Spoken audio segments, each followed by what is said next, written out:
The question hung in the air like smoke from a gun nobody fired. 12 board members, 3 lawyers, 1 billionaire worth $2.3 billion, and across from him a black woman in a coat she'd slept in for 6 months. Her fingernails still carried dirt from the shelter garden. The only shoes she owned were splitting at the sole.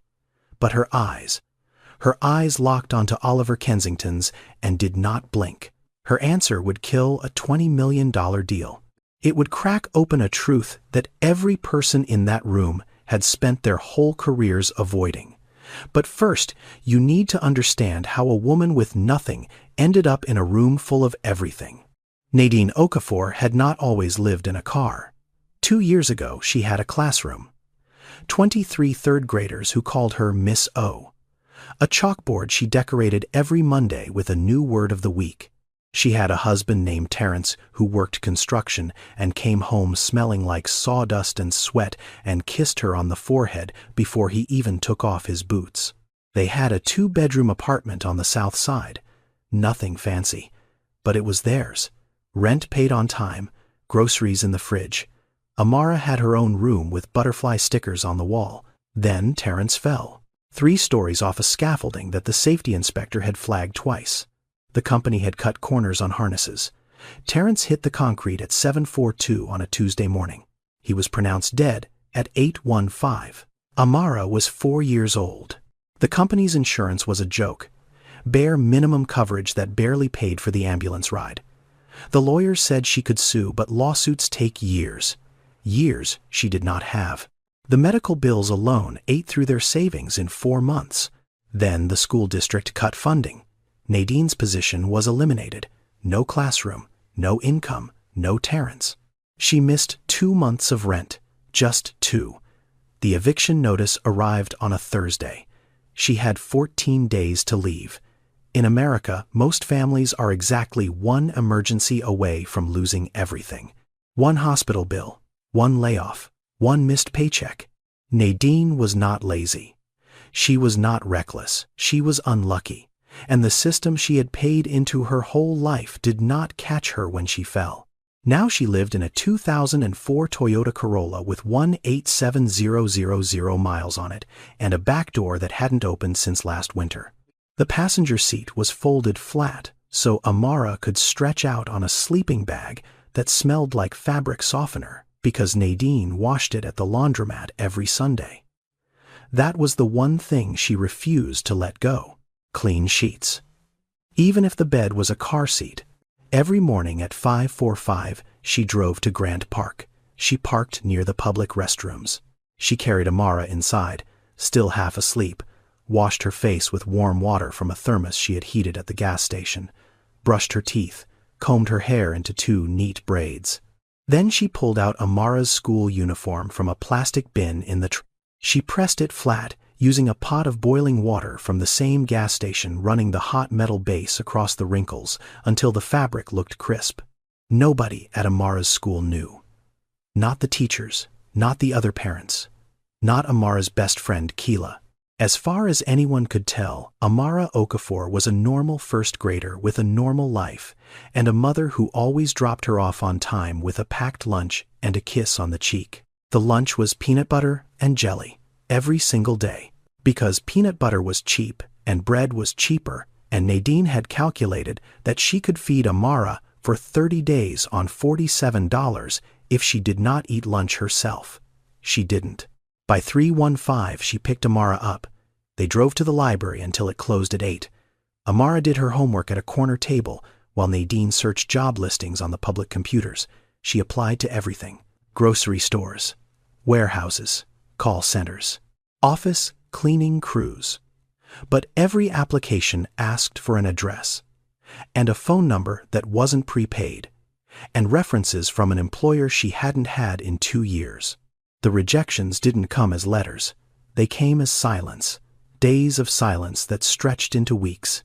At night, they parked on a quiet street 3 blocks south of the financial district. It was safer there. Better lit, less foot traffic after midnight. Nadine locked the doors, pulled the sunshades into place, and tucked Amara into the sleeping bag. "Mama, can we have pancakes tomorrow? We'll see, baby." the real kind, with the little face we'll see. Amara curled into her side. Nadine reached under the seat and pulled out a children's book. The same one they'd read 100 times. She clicked on the flashlight and held it between her chin and shoulder. Chapter 7, she whispered. Where we left off.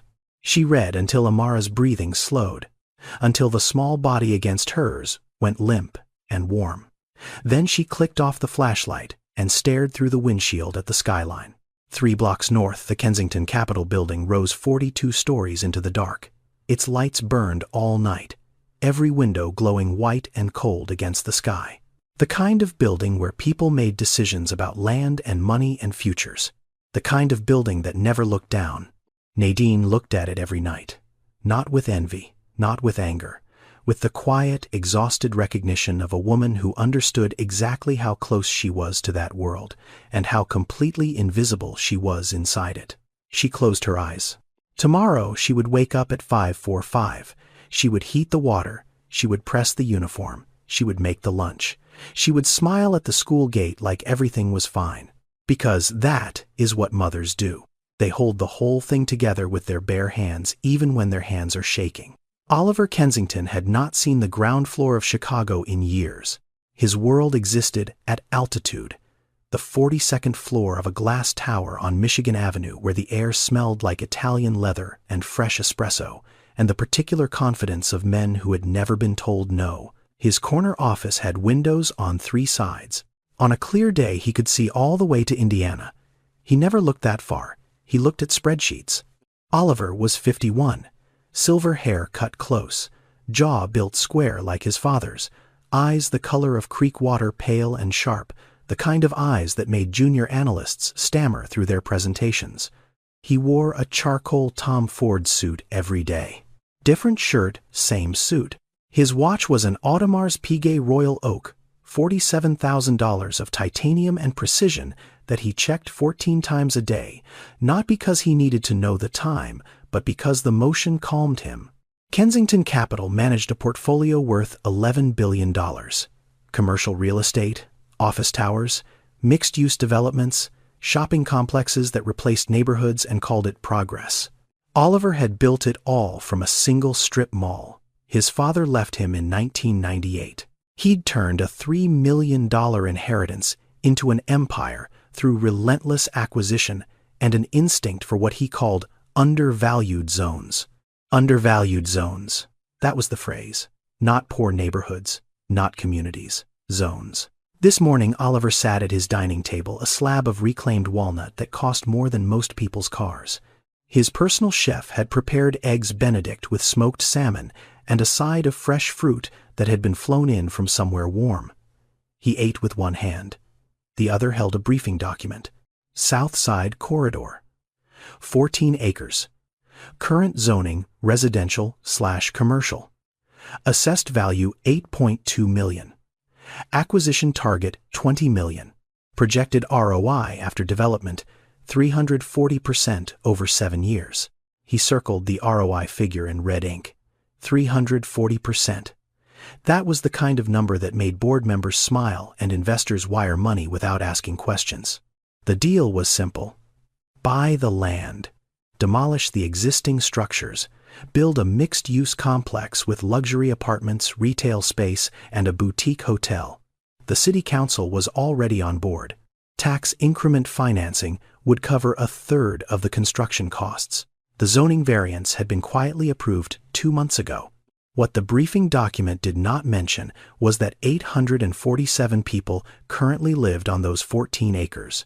Families, old couples, single mothers, kids who walked to school past the same corner store their parents had walked past. A barber shop that had been cutting hair since 1973. A church with a congregation of 200 that held free dinners every Thursday night. None of that appeared in the numbers. Numbers don't have faces. "We're on track for Friday signatures," said Derek Holloway, sliding into the chair across from Oliver. Derek was 44, lean and sharp, featured the kind of man who smiled with his mouth but never with his eyes. He'd been Oliver's COO for 6 years. Loyal, efficient, and ruthlessly focused on the bottom line. Legals cleared everything. Title search is clean. Environmental's a non-issue. We just need your pen. What about the residents? Oliver asked. Not because he was concerned, because due diligence required the question. Relocation assistance is built into the budget. Standard package. 60-day notice, moving stipend, list of alternative housing. It's generous, Oliver. More than the law requires. Oliver nodded. Generous. 60 days to uproot your life. Generous. He turned to the window. 42 stories below, a line of people curved around the block. The food bank at Grace Lutheran. Every Tuesday and Thursday morning, rain or shine, the line appeared. Oliver had noticed it before. The way you notice pigeons on a ledge. Present, unremarkable part of the scenery. Today he looked a moment longer than usual. Something about the line bothered him, though he could not say what. A woman near the front held a child on her hip. The child was wearing a bright yellow jacket. Oliver turned back to his desk. Schedule the signing for Friday, and have legal send me the final draft tonight. I want to read it one more time. You've read it 4 times, Derek said. Then I'll read it 5. Derek's smile tightened at the edges but held. Of course. He stood buttoning his jacket. At the door he paused. Oliver, this deal is the biggest acquisition in Kensington history. Don't overthink it. Oliver said nothing. Derek left. The office settled back into silence. Oliver looked at the briefing document again. 14 acres. 847 people. 340% return. He picked up his pen. Then set it down. Then picked it up again. The rain started at 8:47 that evening. Not the gentle kind, the Chicago kind. Sheets of water slamming sideways off Lake Michigan, turning the streets into shallow rivers, bending umbrellas inside out, sending everyone with any sense running indoors. Oliver Kensington had no sense tonight. He had walked out of Marchetti's on Wabash Avenue after a 3-hour dinner with 2 investors from Singapore, smiled his way through dessert and handshakes, then told his driver to go home. He needed to walk. He needed air. His mother's doctor had called during the appetizer course. Early-stage Alzheimer's. The word sat in his chest like a stone dropped into still water, heavy and spreading. His mother was 78. Margaret Kensington. Born Margaret Pruitt in a hollow in eastern Kentucky, where the nearest hospital was 40 miles of dirt road.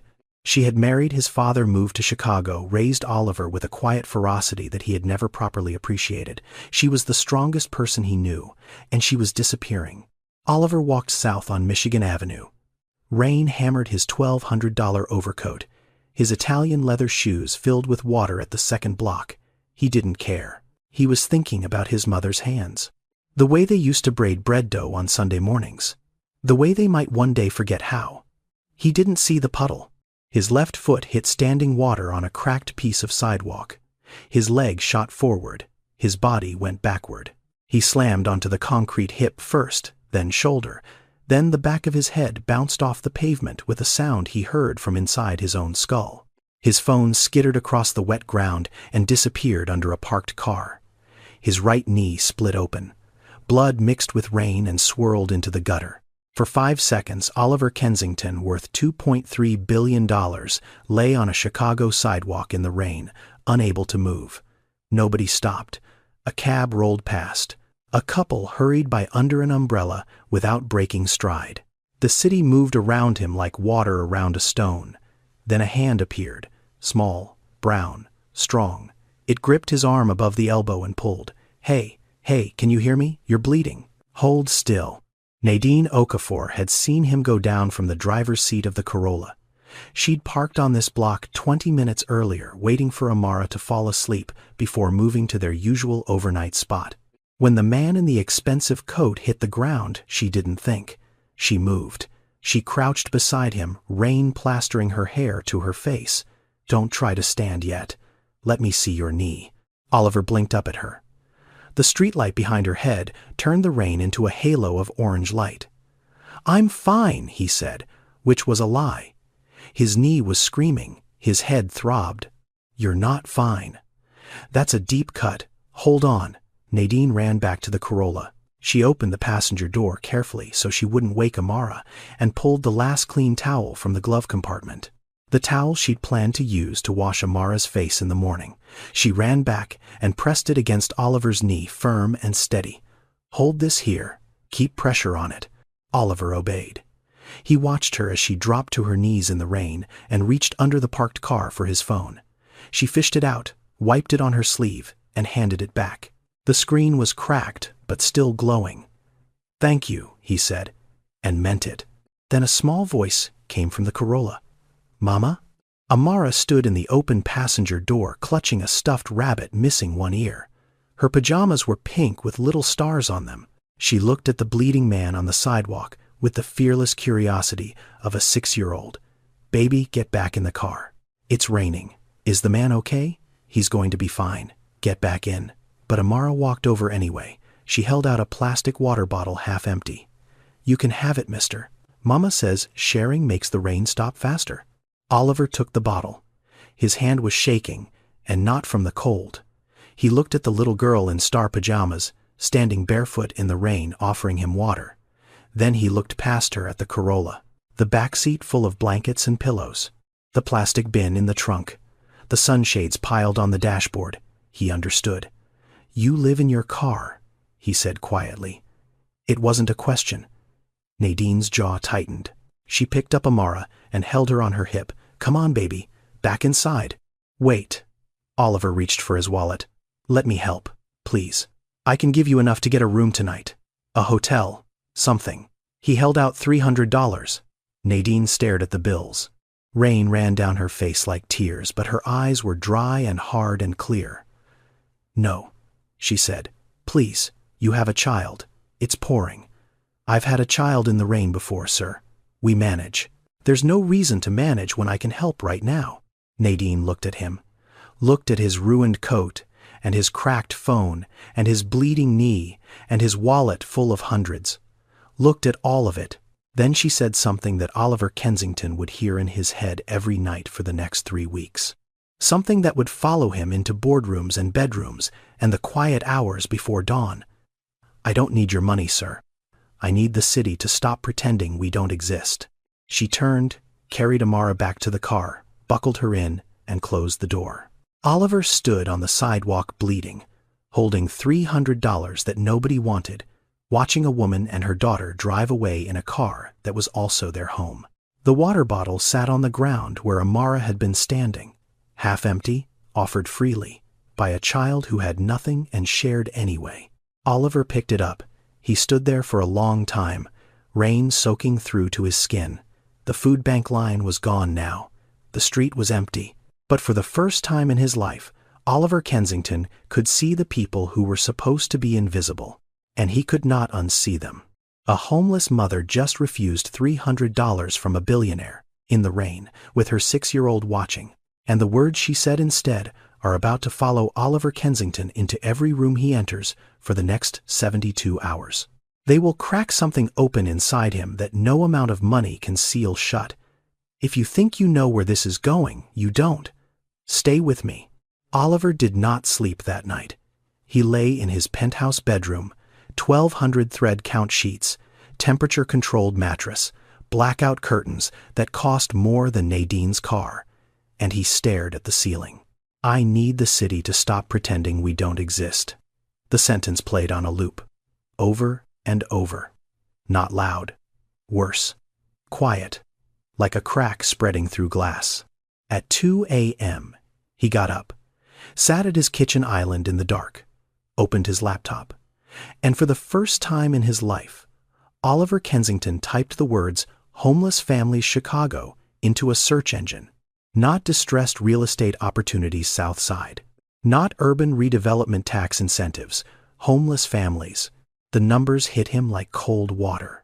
Over 580,000 people in Chicago experienced homelessness in a single year. Nearly a third of them were children. Children sleeping in cars, in shelters, in 24-hour laundromats. Kids who went to school every morning with brushed hair and clean uniforms and empty stomachs and nobody knew, because their parents worked that hard to keep the secret. He read about medical bankruptcy, how a single hospital stay could wipe out a family's savings, how the average American household was $400 away from a financial crisis. $400. He spent more than that on lunch. He read about eviction, how in Cook County alone landlords filed tens of thousands of eviction cases every year, how most tenants never got a lawyer, how missing 2 months of rent, just 2, could put a family on the street with 14 days' notice. He read until his coffee went cold. Then he made another cup and kept reading. Meanwhile, Nadine's alarm went off at 5:45 like it always did. She heated the water. She pressed the uniform. She braided Amara's hair in the park restroom, her fingers moving fast and gentle while Amara hummed a song from school. She packed the peanut butter sandwich. She drove to the school gate and kissed Amara goodbye and smiled like the world was fine. Then she drove to a grocery store on Halsted Street and asked about the cashier position she'd seen posted in the window. "Do you have a permanent address?" The manager asked, not unkindly. "I'm in a transitional situation, but I'm reliable. I can start immediately." The manager's eyes softened, but her answer didn't. "I'm sorry. We need a fixed address for the background check." Nadine nodded, thanked her, left. She drove to a warehouse hiring for overnight shifts. Same question, same answer. She tried a cleaning company on Archer Avenue. The woman at the desk didn't even let her finish the sentence. 3 applications, 3 rejections. Not because she couldn't do the work, because she didn't have a front door. She picked Amara up at 3:15. They went to the library.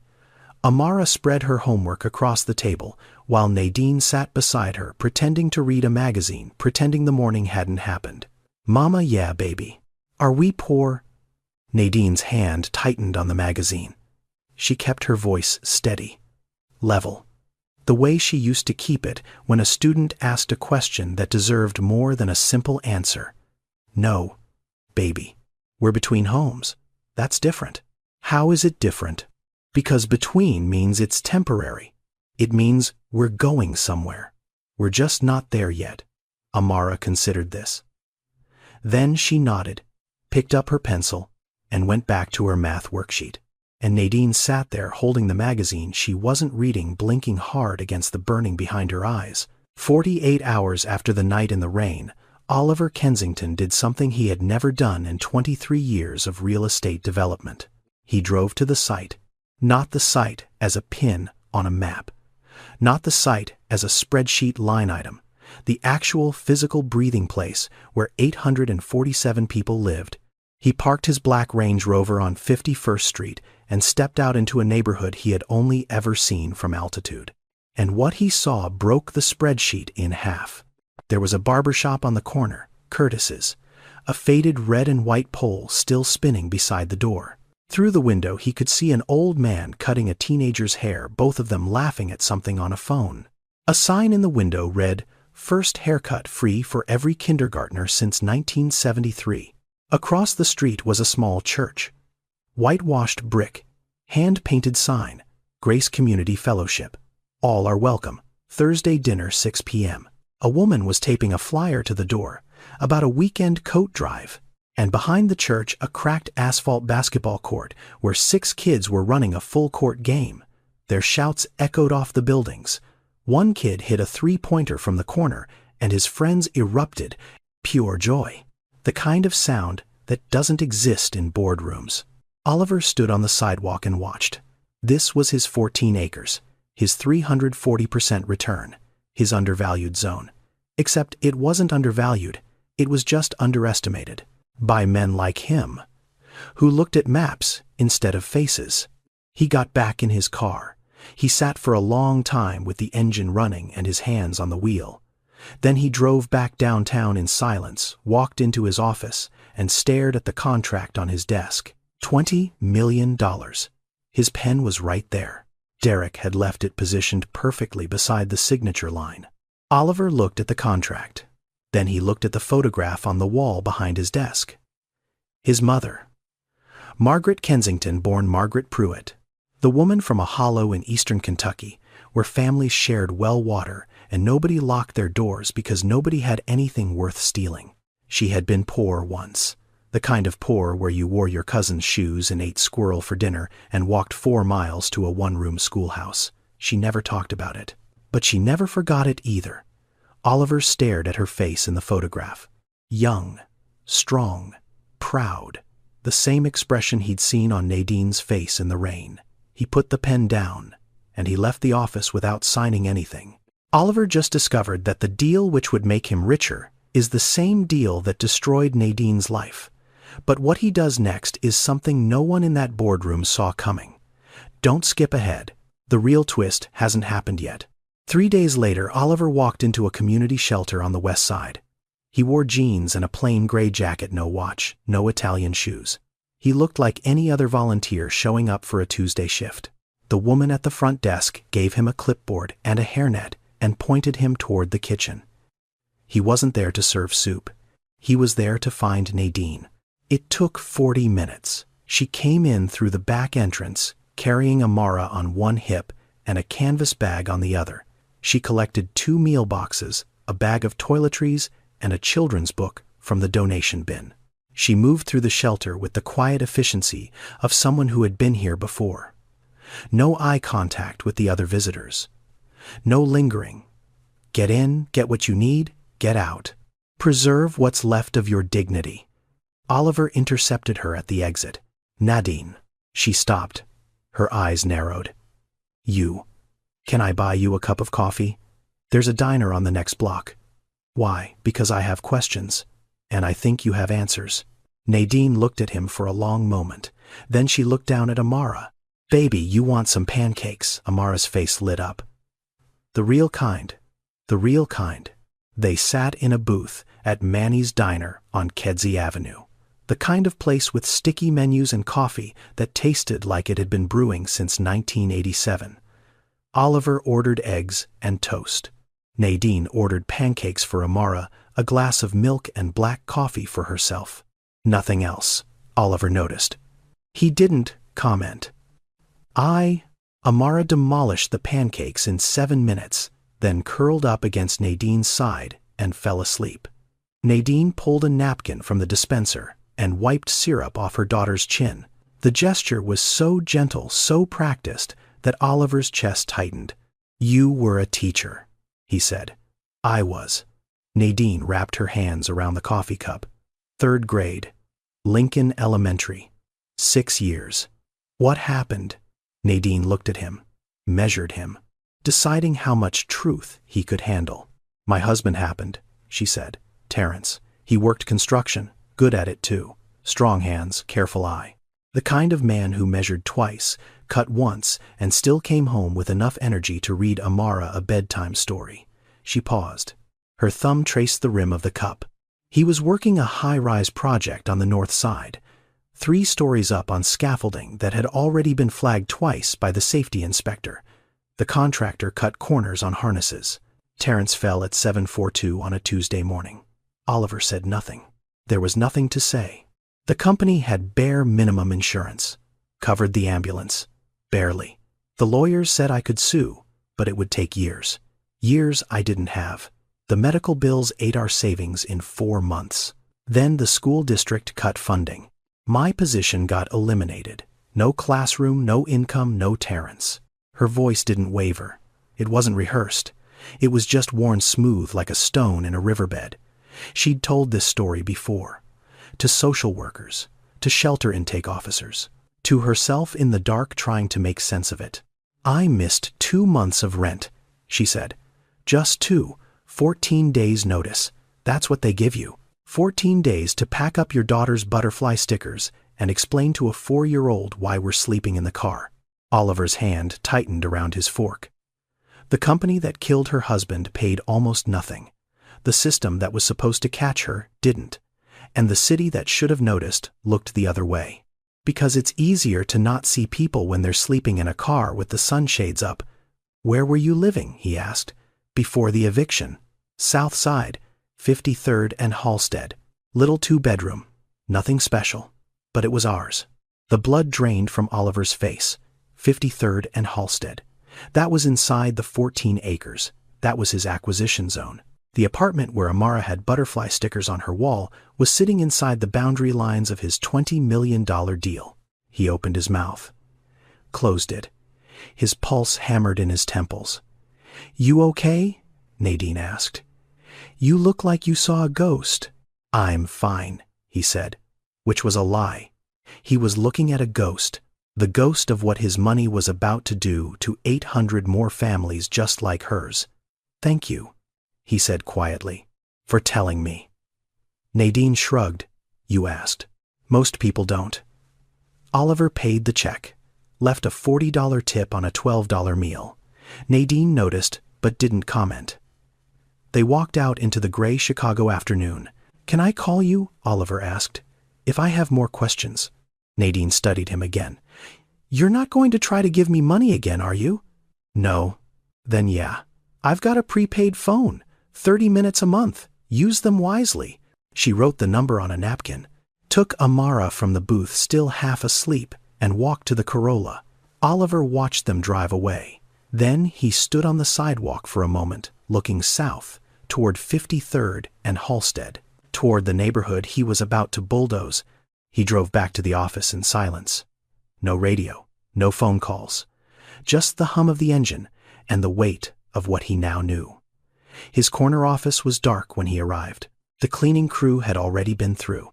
The contract sat on his desk exactly where he'd left it. $20 million. Derek's pen still waiting beside the signature line. Oliver sat down. He looked at the contract. Then he looked up at the photograph on the wall. His mother. Young and proud and poor in a way that most people couldn't imagine. Margaret Pruitt grew up in a house with a dirt floor. She once told Oliver that the hardest part of being poor wasn't the hunger, it was the invisibility. The way people looked through you like you weren't there. "I need the city to stop pretending we don't exist." Oliver pushed the contract to the far edge of his desk. He picked up his phone and dialed Derek. "I need a full community impact report on the Southside acquisition," he said. "Every family, every business, every school and church within the boundary. I want names, not numbers. And I want it on my desk by Thursday." Silence on the other end. Then Derek's voice, careful and controlled. "Oliver, the signing is Friday. Then you'd better work fast. Is there a problem with the deal?" "There might be." "Oliver, this is a $20 million acquisition. The board approved it. Legal cleared it. The investors are committed. You can't just pump the brakes because of some community concern that wasn't even on the radar 2 weeks ago. It's on my radar now." What changed? Oliver looked at the photograph of his mother. "I did." He hung up. Derek Holloway stood in his office on the 39th floor, phone in hand, jaw clenched tight enough to crack a molar. Something had changed in Oliver, something Derek didn't like. And Derek Holloway did not tolerate variables he couldn't control. He pulled up his calendar. He had 3 days before the signing. 3 days to figure out what was wrong with Oliver, and 3 days to fix it or work around it. Nadine didn't know about the deal. Not yet. She found out on a Tuesday afternoon at the Woodlawn Community Center, a cinder block building with fluorescent lights and folding chairs and a broken coffee maker that someone had taped a sign to reading, "Don't even try." A woman from the neighborhood association stood at the front of the room with a stack of photocopied documents. "The city council approved a zoning variance 2 months ago," she said. Her voice was steady, but her hands shook.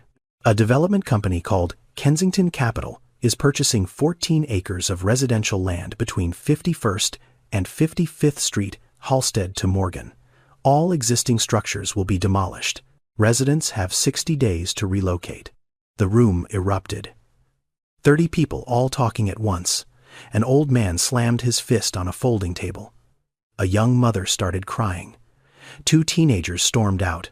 The noise was raw and ragged, and full of the kind of anger that comes from being told your home is worth less than the dirt it sits on. Nadine sat in the back row. Amara was at the library with a shelter volunteer. Nadine had come alone, and she was silent while the room boiled around her. Then she stood up. She didn't raise her voice. She didn't cry.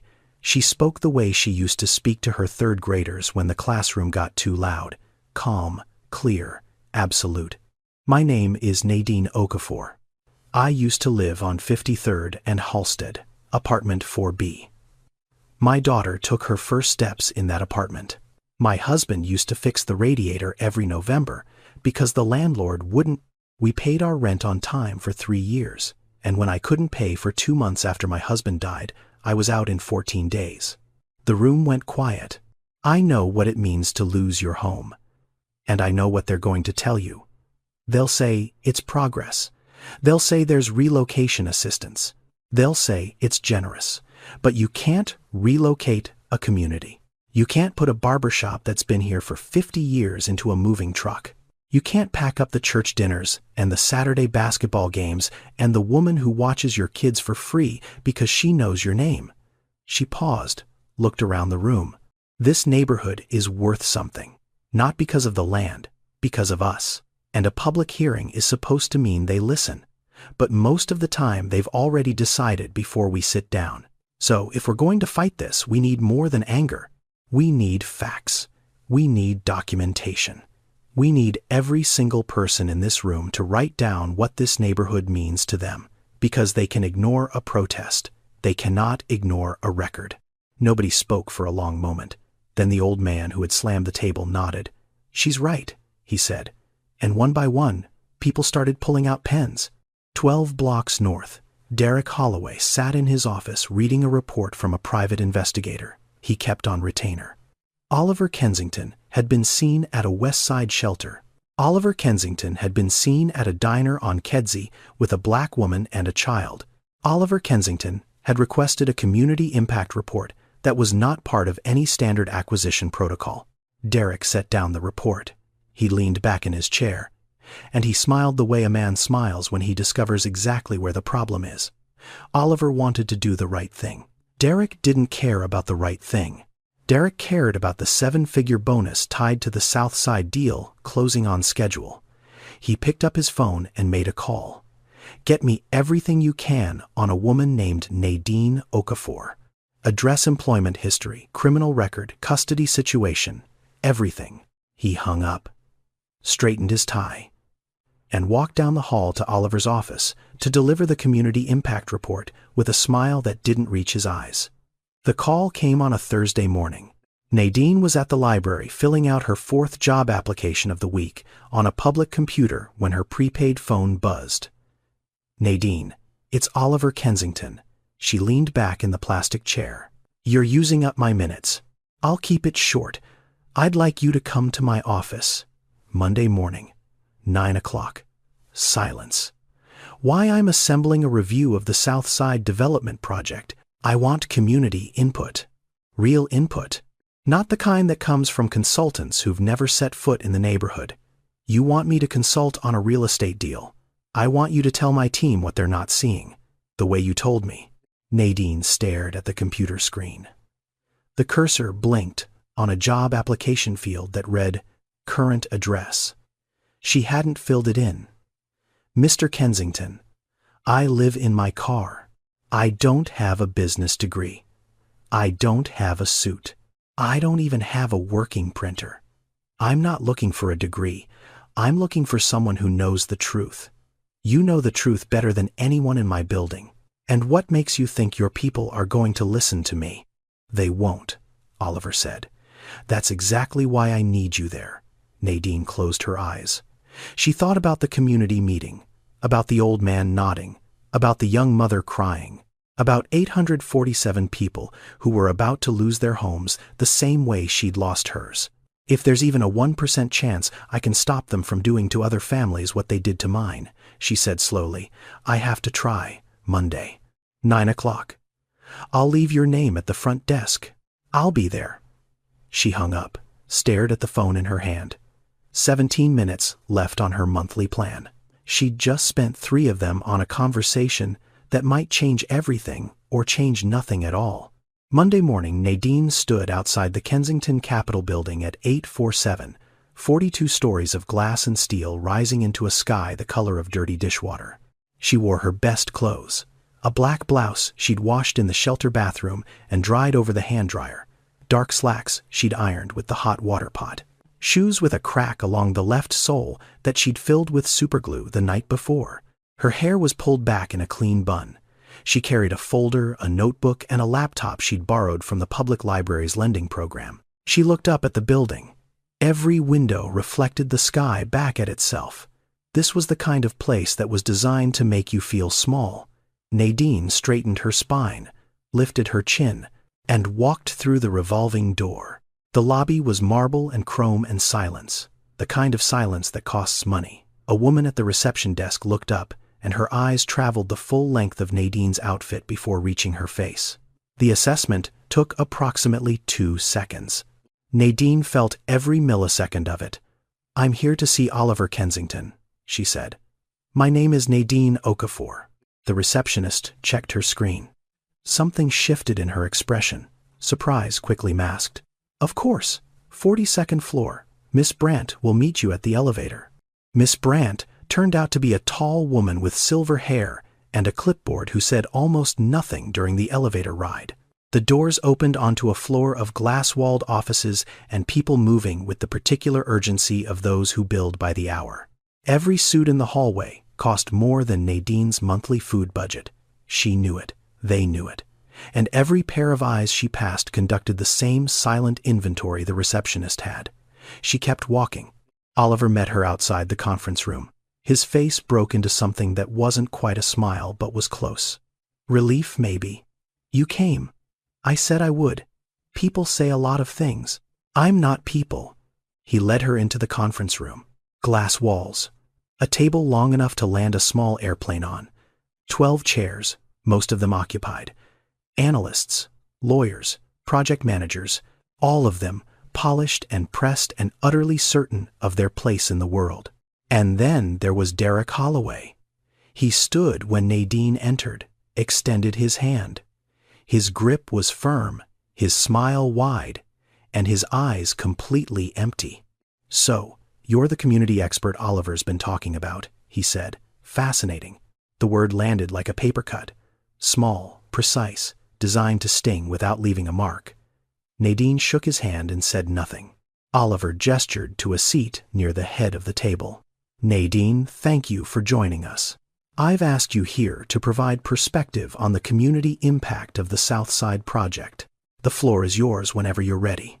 Nadine sat down. She opened her notebook. She listened. For 45 minutes, she listened. An analyst named Graham presented the acquisition timeline. A lawyer named Chen walked through the zoning approvals. A project manager named Torres showed renderings of the proposed development all glass and green space, and the words "Vibrant Community Hub" repeated 11 times across 27 slides. Then Torres put up a slide titled "Displacement Mitigation." Below it, a single bullet point: minimal displacement impact. Relocation assistance provided, per municipal guidelines. Nadine opened the borrowed laptop. "May I?" she said. Oliver nodded. Torres looked confused.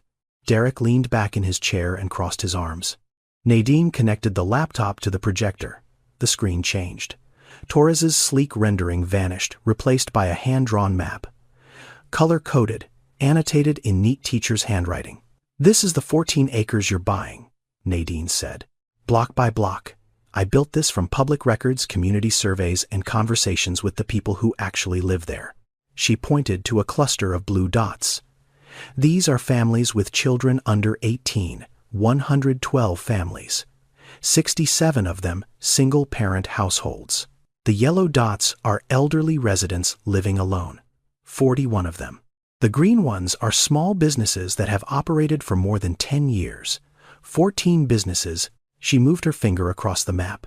"This red area is the 2-block radius around Grace Community Fellowship, Thursday night dinners, weekend coat drives, after-school tutoring.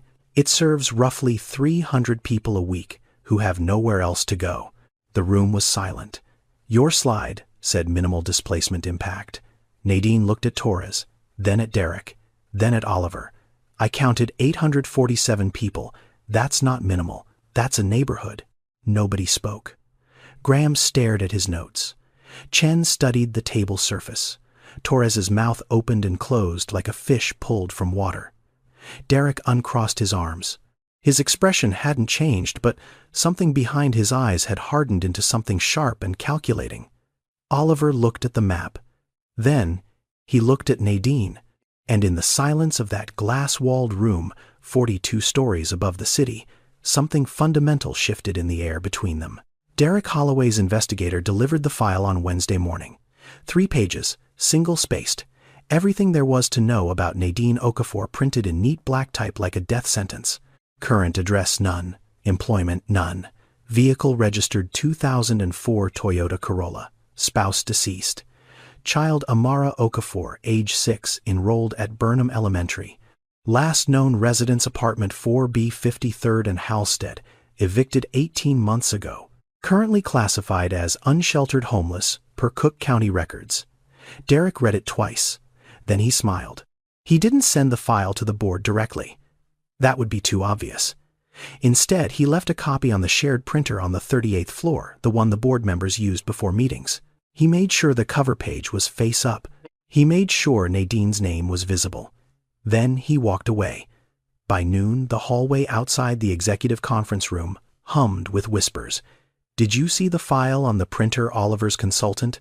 She's homeless. She lives in her car. With a child. Oliver hired a homeless woman to advise on a $20 million deal. Is this a joke?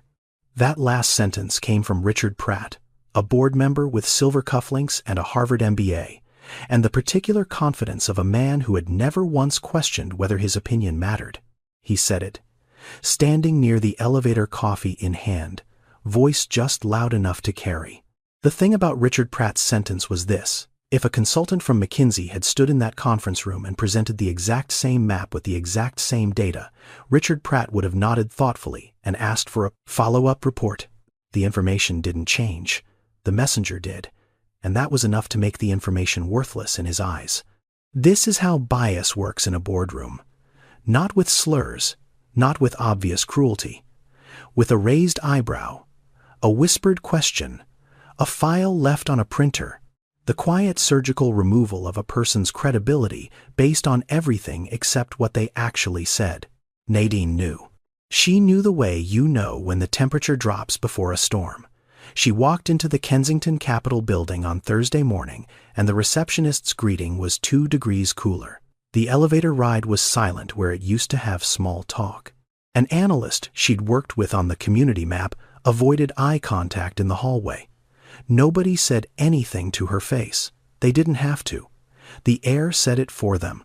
She sat in her borrowed office, a glass-walled room on the 40th floor that Oliver had cleared for her, and she opened her laptop. The library's lending program laptop, with a cracked spacebar and a battery that died after 90 minutes. She did not cry. She did not complain. She did not go to Oliver. Instead, she typed Community Inclusive Development Case Studies into the search bar. She read about the Dudley Street Neighborhood Initiative in Boston. She read about community land trusts in Burlington, Vermont. She read about mixed-income developments in Atlanta that had preserved existing communities while bringing in new investment. She took notes in her teacher's handwriting, filling page after page of a dollar store notebook. If they were going to dismiss her because of where she slept, she would make her argument so airtight that they couldn't dismiss what she said. At 4 o'clock, Derek walked into Oliver's office and closed the door. We need to talk about Friday, he said. What about it? The board is getting restless. Oliver. Every day this deal sits unsigned. The company loses $47,000 in potential interest alone. I ran the numbers this morning.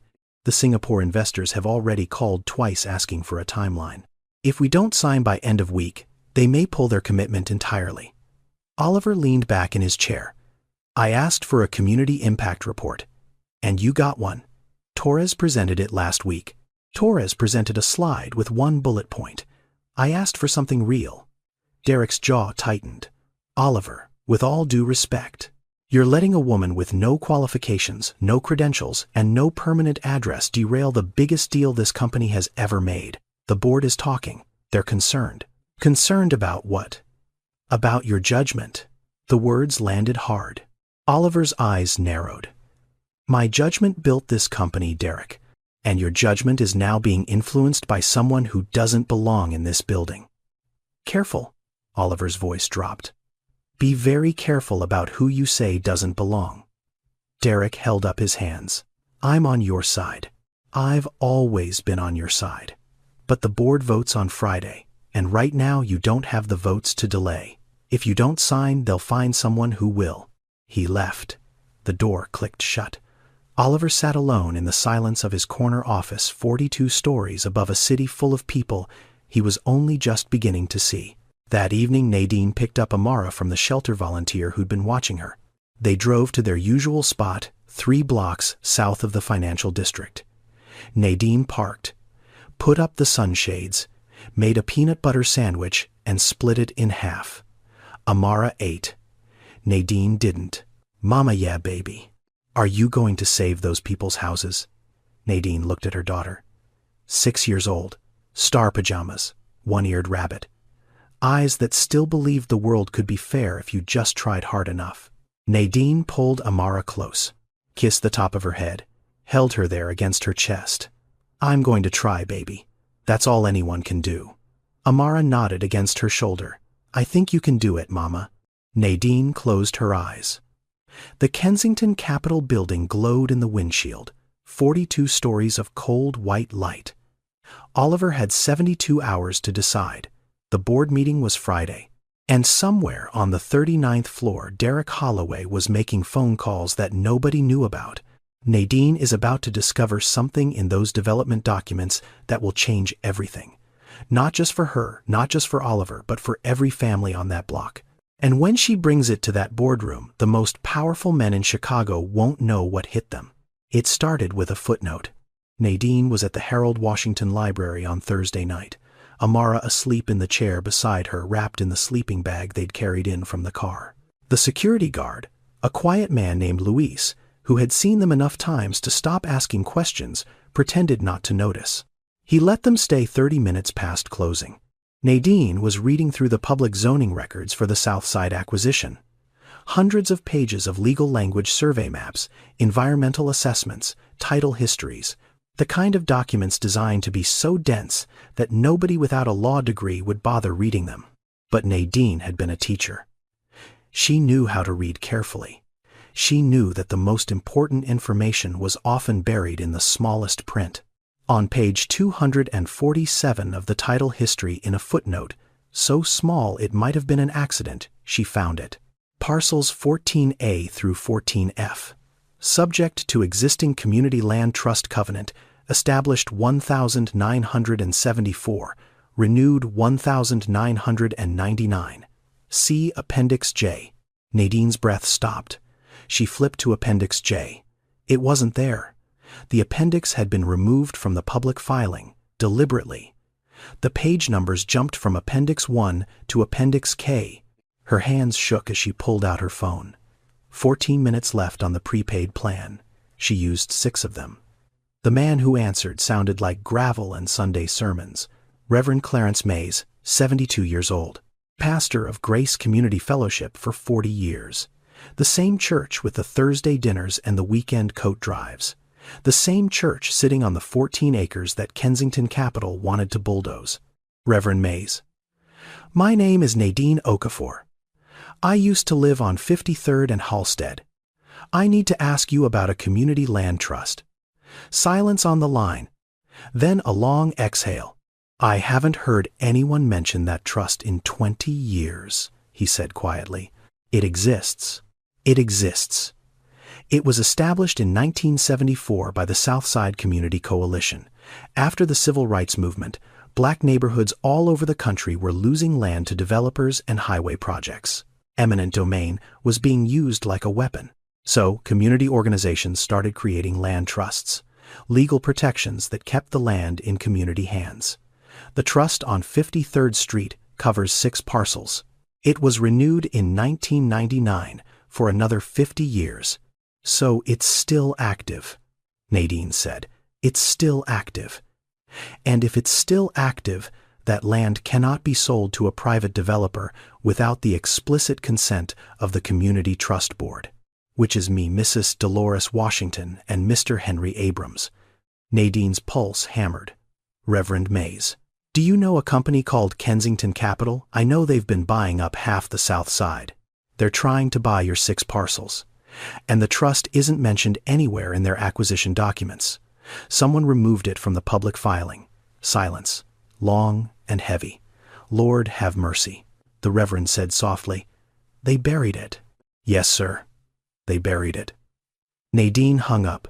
8 minutes left on her phone. She used 2 more to call Oliver. We need to talk, she said, tonight. Oliver heard something in her voice that made him grab his car keys without asking a single question. They met at an all-night diner on Western Avenue, the kind of place with coffee that never ran out and waitresses who didn't care how long you sat. Nadine spread the documents across the table, the title history, the footnote, the missing appendix. Oliver read it. His face went white, then gray. Then a color that didn't have a name, somewhere between fury and shame. This trust has been active since 1974, Nadine said. It was specifically created to protect black communities from losing their land to developers. Your legal team knew about it. They removed the appendix from the public filing, deliberately. That's not possible, Oliver said, but his voice had no conviction in it. Page 247, footnote 14. They left the reference in the title history but stripped the appendix. It was sloppy, or arrogant, or both. Oliver stared at the documents. His hands were flat on the table, pressing down like he was trying to keep the earth from shifting beneath him. Derek, he said. Derek, Nadine confirmed. Why would he hide this? Nadine looked at him, steady, unflinching. Because the truth is expensive, Mr. Kensington, and lies are profitable.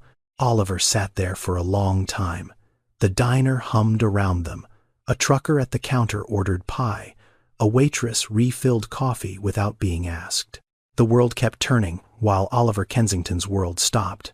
Then he gathered the documents, stood up, and looked at Nadine. Friday morning, he said.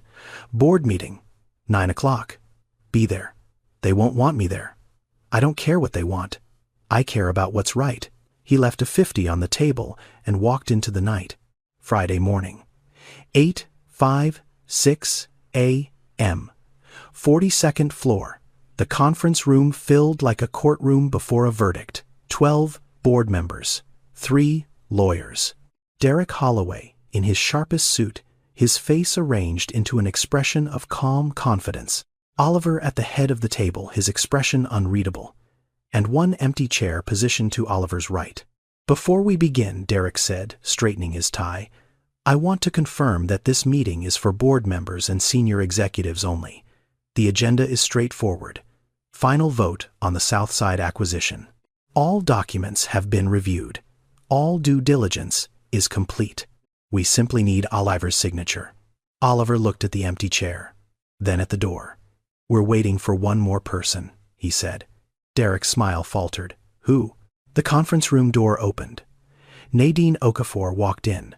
She wore the same black blouse, the same dark slacks, the same shoes with superglue in the crack along the left sole. She carried a folder thick enough to stop a bullet and a borrowed laptop tucked under her arm. Her hands were rough, her nails were short and clean, and her eyes swept the room with the quiet authority of a woman who had nothing left to lose. Derek's face went rigid.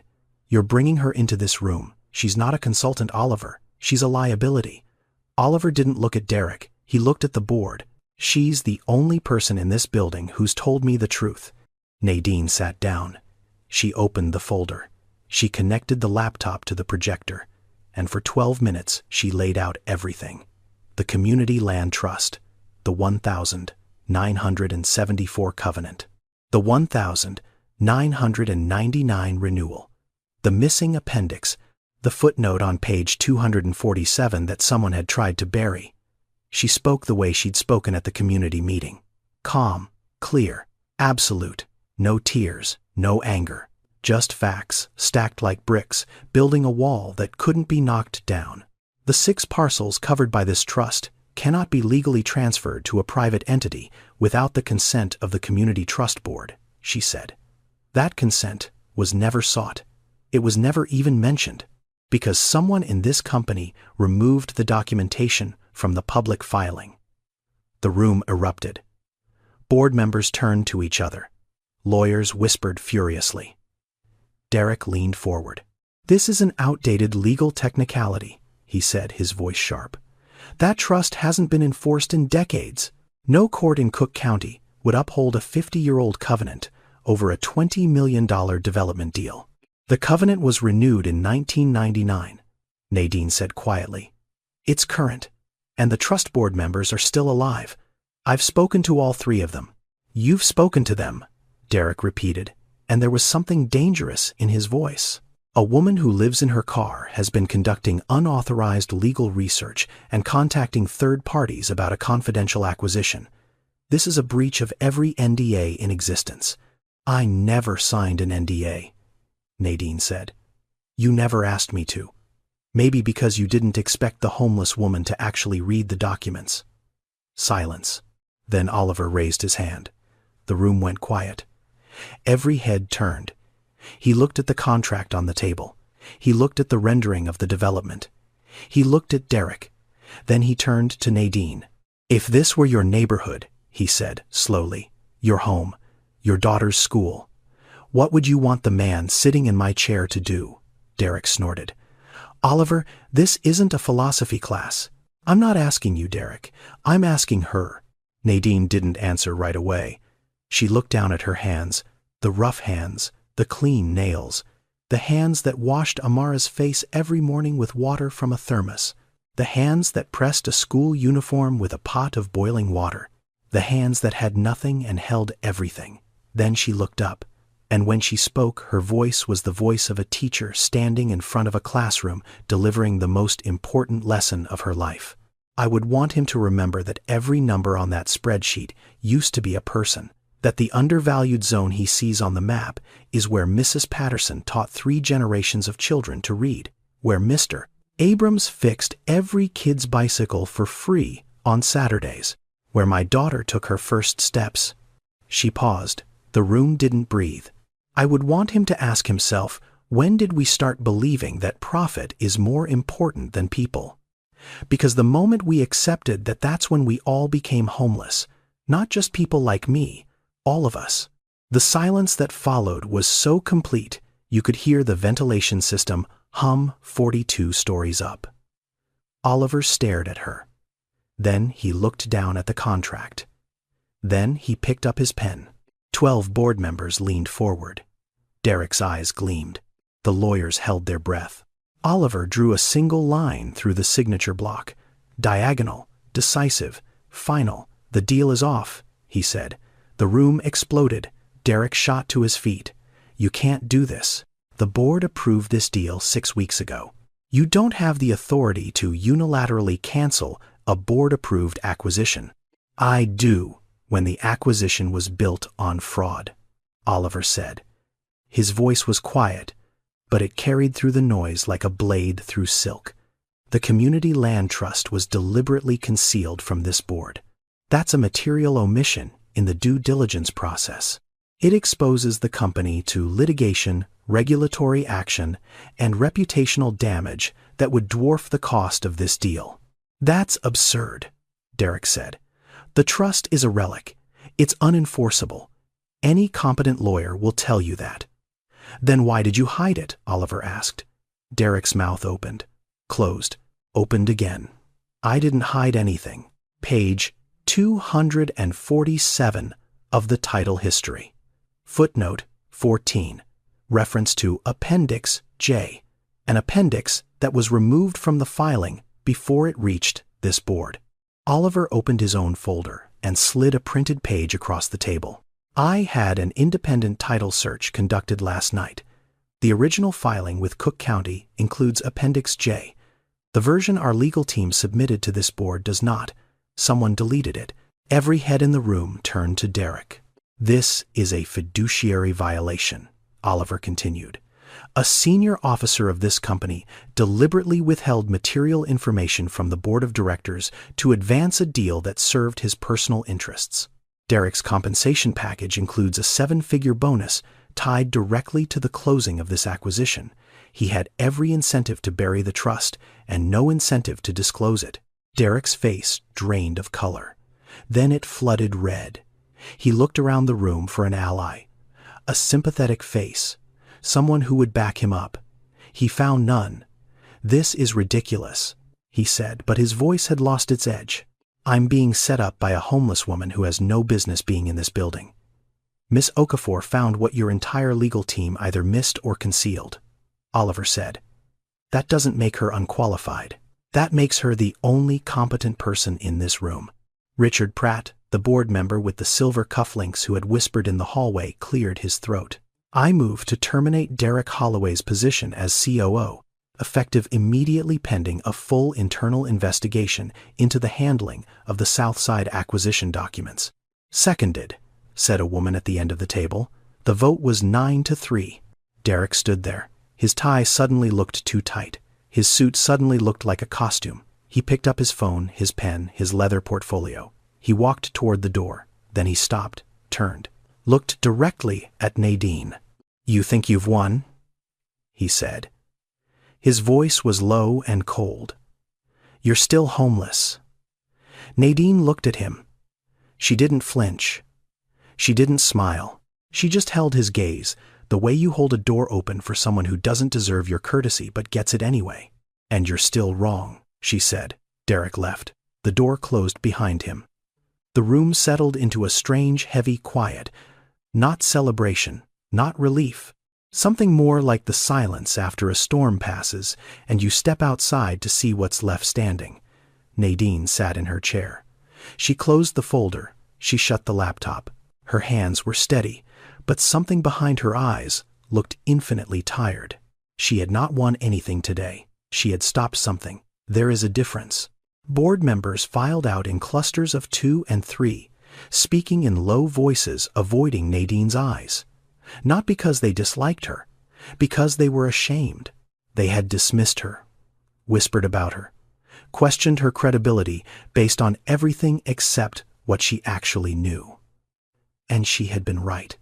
About all of it. The room emptied until only Oliver and Nadine remained.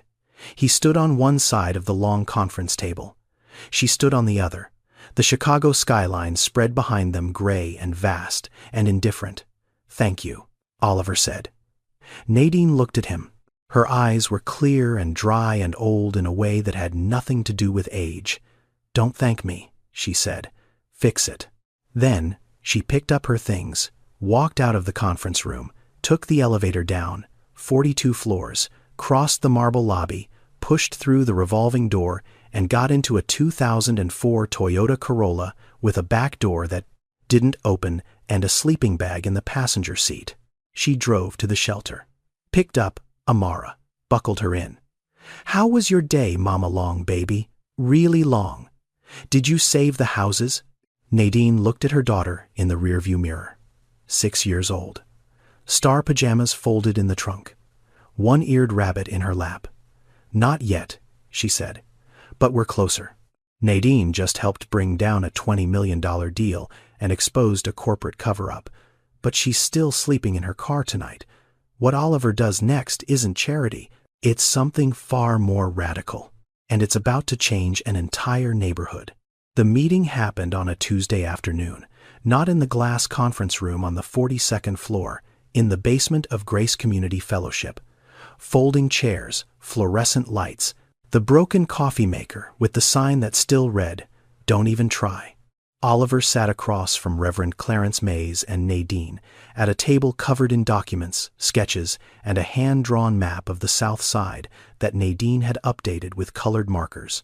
Amara sat in the corner, drawing pictures of houses with a box of crayons the Reverend kept in his desk for visiting children. "I don't want to tear this neighborhood down," Oliver said. "I want to rebuild it. With the people who already live here." Reverend Mays leaned back and folded his arms. He had heard promises from powerful men before. His expression said as much. "What does that look like, Mr. Kensington, specifically?" "Community inclusive development. We keep the land trust intact. We build affordable housing units alongside the existing structures. New construction that's designed with the community, not for the community. We preserve Grace Fellowship. We preserve Curtis's barbershop. We renovate the basketball court. And we create jobs for residents in the construction and management of the new properties. And who pays for it? Kensington Capital. We redirect the $20 million from acquisition to investment. The return is slower, the margins are thinner, but the project sustains itself because the community sustains it. The Reverend looked at Nadine. You believe him? Nadine didn't hesitate. I believe in the plan. There's a neighborhood in Boston called Dudley Street. 30 years ago, it was abandoned lots and burned-out buildings. The community created a land trust, partnered with developers, and built affordable housing that the residents controlled. Today, it's one of the most stable neighborhoods in the city. It works. It's been proven. And who runs the community side of this? The Reverend asked. Oliver looked at Nadine. I'd like Nadine to be the community liaison director. Full salary. Benefits. She's the bridge between this neighborhood and my company. She speaks both languages.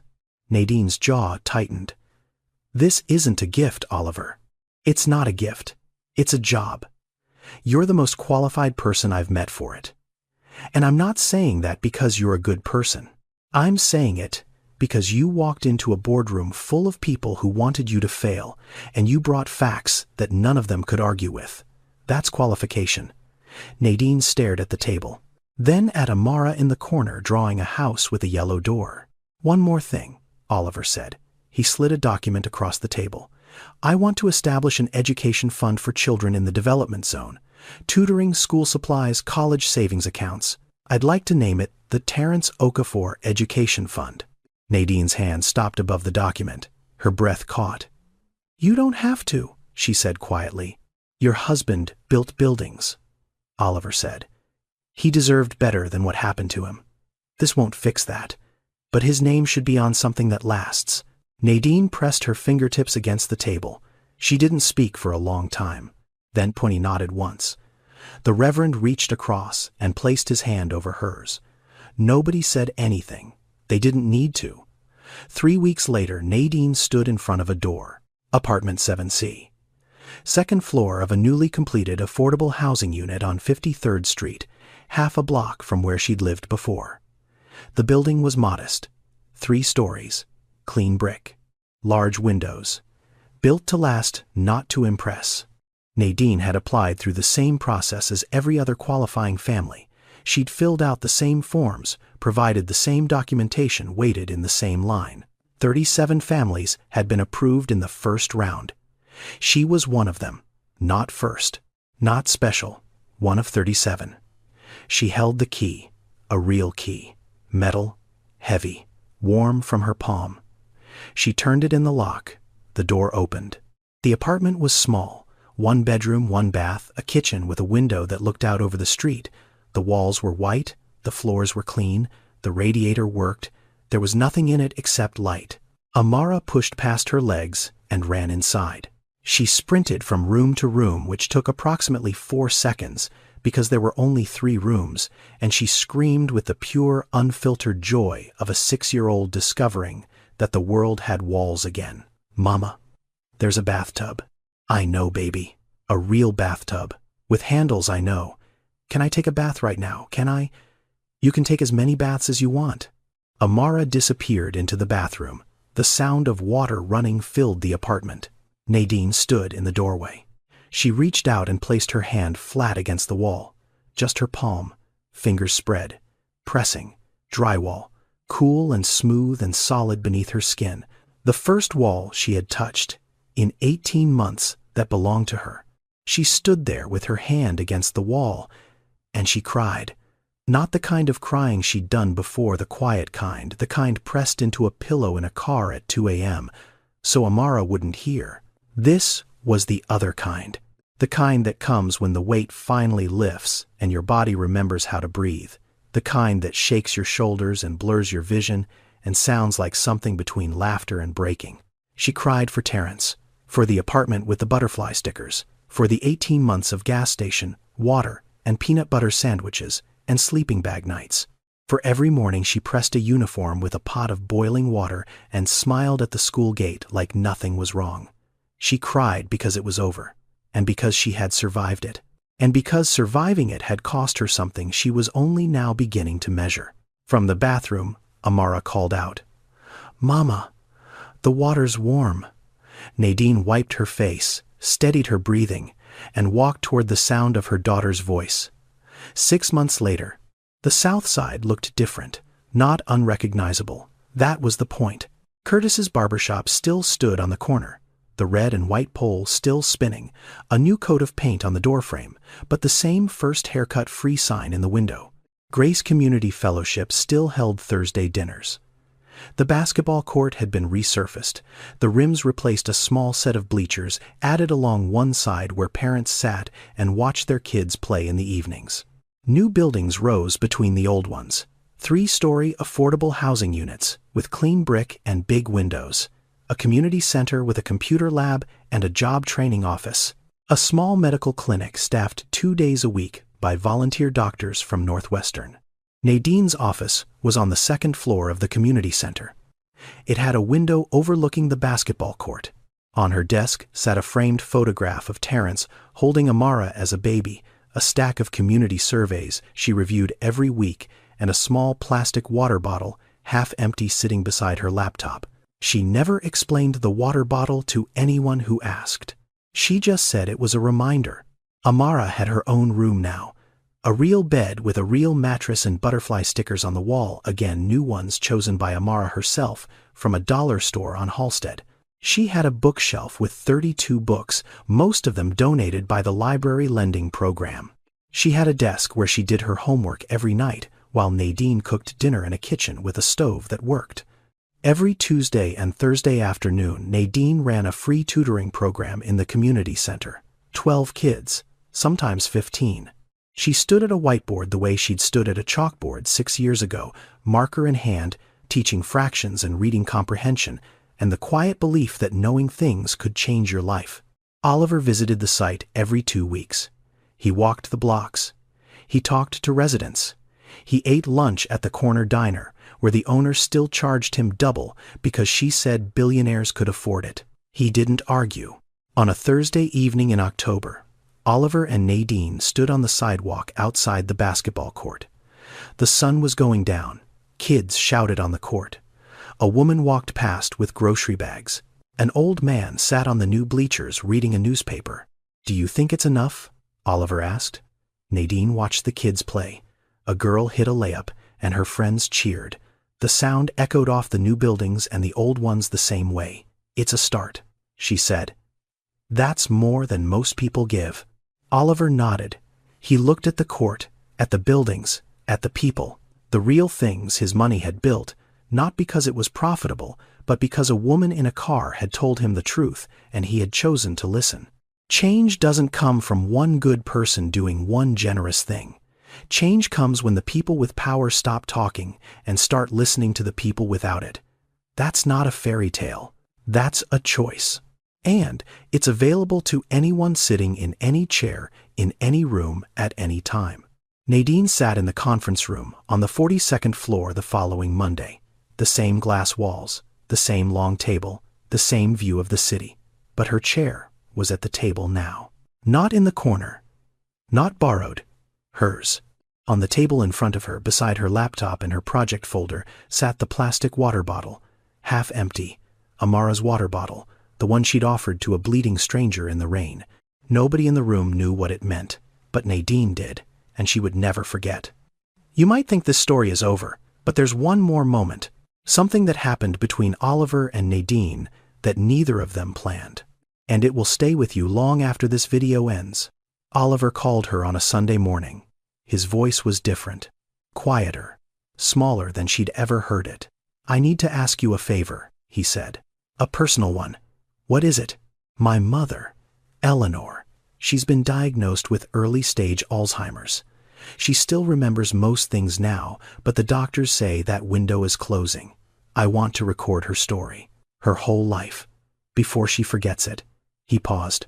"But she won't talk to me." "Not really. She says I ask questions like a businessman. She says I listen like I'm waiting for a number. Nadine said nothing. She waited. You're a teacher, Oliver said. You know how to listen. You know how to make people feel safe enough to tell the truth. Would you sit with her? Just talk. Let her tell her story. Nadine looked at Amara sleeping on the couch. Sunday morning. Sunlight through the new curtains. The quiet hum of a home when she asked, "Today, if you're willing." Eleanor Kensington lived in a brownstone on Lincoln Park West. She was 78 years old, with white hair pinned back in a bun and hands that moved when she talked the way hands move when they remember more than the mind lets on. Nadine sat across from her at a kitchen table covered in photographs. A recording device sat between them, blinking red. Eleanor had made tea in china cups with small roses painted on the rim. She poured with steady hands. Oliver says you used to be a teacher, Eleanor said. I was. 3rd grade. I wanted to be a teacher, Eleanor said, but we couldn't afford the schooling. I grew up in Pike County, Eastern Kentucky. You know it, I've heard of it. Appalachia. That's what they call it now. Back then, we just called it home. We lived in a hollow, 4-room house. No running water until I was 11. My daddy worked the mines. My mama raised 6 children on what the garden gave us and what the church shared. Eleanor's eyes drifted to a photograph on the table. A woman in a cotton dress standing on a porch squinting against the sun. Thin, proud, unbroken. That's my mama, Eleanor said. Ruth Pruitt. She could stretch $1 into a week's worth of meals. She could sew a winter coat from flour sacks. And for 2 years, when Daddy was too sick to work, she lived in a car. Nadine's throat tightened. A. 1952. Ford. Eleanor continued. Parked behind the church. Pastor let her stay. She kept us clean. She kept us fed. She walked us to school every morning and waved at the gate like everything was fine. Eleanor looked up at Nadine.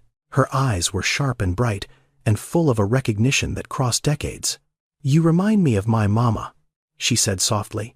She never had nothing, but she gave everything. Nadine's hands wrapped around the china cup. The heat pressed into her palms. Her vision blurred, not from sadness, from something she had not felt in a very long time, the feeling of being seen, truly seen. Not as a homeless woman, not as a charity case, not as a consultant or a community liaison or a problem to be solved, but as a woman who had carried everything on her back and kept walking. Thank you, Nadine whispered. Eleanor reached across the table and placed her hand over Nadine's. The old hand and the rough hand, both strong, both worn smooth by years of holding on. Don't thank me, child, Eleanor said. Just keep going. That's what Mama would have said. You just keep going. Oliver stood in the hallway outside the kitchen. He had come to check on them. He hadn't meant to listen, but he heard everything. His mother's voice, Nadine's silence. The sound of 2 women recognizing each other across a distance of 50 years and 1,000 miles. He leaned against the wall, and he cried, not for his mother's fading memory, not for the deal he'd canceled, not for the money he'd redirected. He cried because he'd spent his entire life building walls around himself, glass and steel and chrome, and it had taken a woman living in a car to show him what those walls had kept out. Not danger, not risk. People, real people, with real stories, with real hands that shook when they were tired, and real eyes that burned when they'd been strong too long. Nadine hadn't just saved a neighborhood. She had saved him. And in a way, he was only beginning to understand she had saved the part of his mother that mattered most. The story, the memory, the proof that Eleanor Kensington had once been Eleanor Pruitt from a hollow in eastern Kentucky, and that her mama had lived in a car behind a church and waved at the school gate like everything was fine. When you truly see another person, when you look past the spreadsheet and the address and the clothes and the job title, when you see the human being underneath all of it, you don't just change their life. You find your own. Oliver asked Nadine one question in that boardroom. But the truth is, Nadine had been asking the world that same question her entire life. When did we stop seeing each other? What would you have answered if a billionaire asked you that question? And more importantly, Are you the Oliver in someone's story, or the Nadine? Drop your answer below. If this story made you think, hit subscribe. These aren't just stories, they're mirrors. And sometimes, the person who needs to hear it most is the one watching right now. I'll see you in the next one.